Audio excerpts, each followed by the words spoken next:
guys. மறுபடியும் ice cream சாப்பிடுவேன்.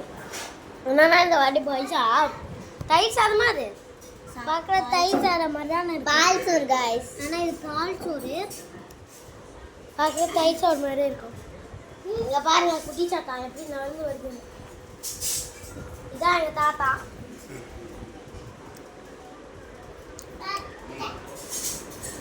பாருங்க லேஸ் பாக்கெட் ஐஸ்கிரீம் நிறைய எங்கள் தாத்தா இப்போ வாங்கிட்டு வந்தாங்க. இன்னைக்கு காலையில் கூட நான் இந்த ஐஸ்கிரீம் சாப்பிட்டேன் தெரியுமா கை சரிடா. நான் இது யூடியூப்பில் போட்டு விட்றேன் ஓகேவா. ஓகேவா நான் தாத்தாக்கு எப்படி யூடியூப்பில் போடணுன்னு நானும் காட்ட போகிறேன். சரி சரி நான் இதை யூடியூப்பில் போடுறேன் ஓகேவா. நீங்கள் பார்த்து எப்படி இருக்குன்னு கமெண்ட்ல சொல்லுங்கள் ஓகே.